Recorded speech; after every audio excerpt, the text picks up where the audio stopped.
What's up, gamers? GamerDad here. This is a guide to help you complete the Week 1 weekly quest, defeat Megalo, the Machinist, or Ringmaster Scarr. If you haven't used my creator code or subscribed, please do so. I greatly appreciate the support. So we need to defeat either of these three bosses 3 times. Now it shows the little person with the plus on the far left side of the challenge, which means that other teammates on your team can assist. This should mean that other players killing them will not count if you just hit them once. The bosses, by the way, the only boss that stays still is Ringmaster Scarr at Nitrodrome. The other 2 bosses spawn randomly, and one of the easiest ways, I think, is when they spawn and drive around in vehicles. So in this case, that's exactly why the symbol is moving and why it's not at a named location. There's like a caravan, there's that big bus, and there's a car in front. Now the key here is the car in front. That is the boss. If you start shooting at the car in the front, you'll actually do damage to the boss. So the thing is, you want to watch for where that one is going. I think it's easier than going to one of the named locations. And you want to, and I mean turbo speed, get yourself a weapon or 2. But most importantly, cars are so overpowered now with the machine gun turret and the grenade launcher turret. So remember, you saw where I was. I specifically landed nearby where that vehicle convoy was coming. I'm now going to get into this car, and first off, I want a vehicle mod. That's a repair box because it's got the wrench on it.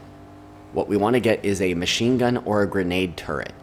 Now, ideally, unless you're really strong, you probably want to do this with duos and trios, especially if you have a friend. Then you can actually work together. It will be much easier that way, especially because firing the turret or the machine or grenade launcher requires you to switch seats. So I can switch seats by pushing down on the R joystick, on the right joystick. It's on the left side. You can see switch seat.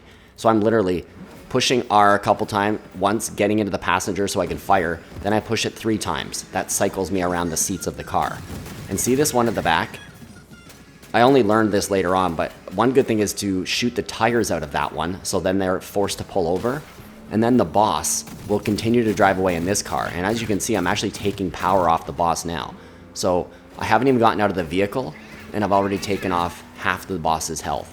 Now this was super annoying. I literally had to chase the boss around. Usually these bosses come at you. This one will run when you're nailing them.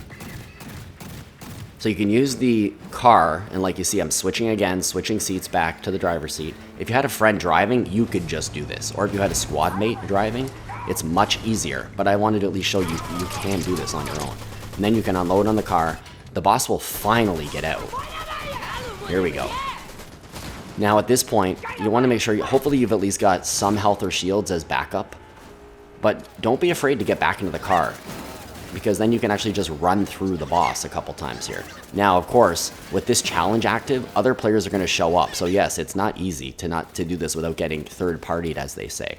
But anytime you need to, you have to retreat. It's better to retreat and lose the kill than die.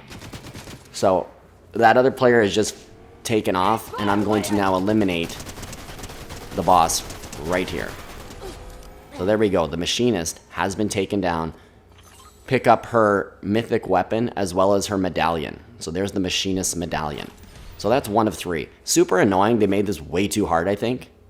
There's no reason to have to do this 3 times. It honestly should have been once. So here's another match. You see at the top there, the medallion is moving around. I'm just timing where I'm going to go. So I'm going to land at the service station here near Lavish. Why?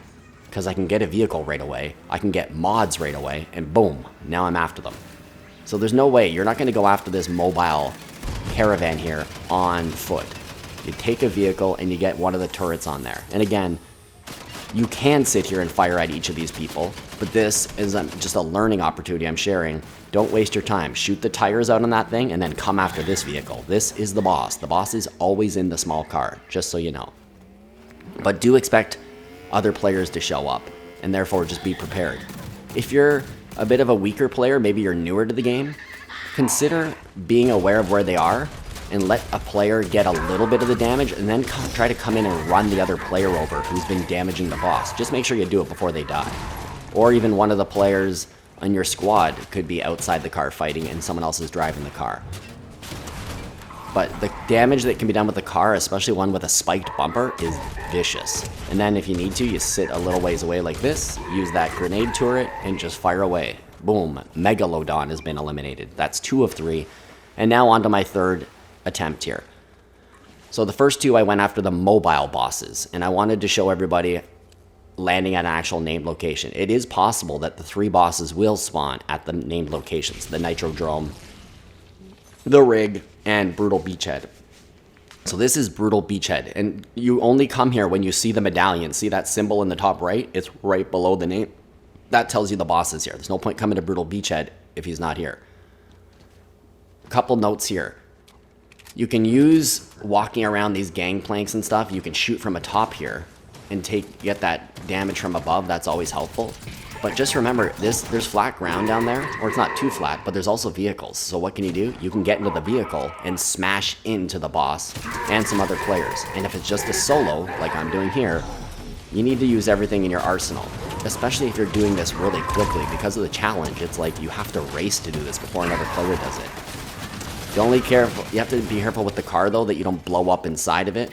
So you want to make sure you time getting out before the car is absolutely destroyed.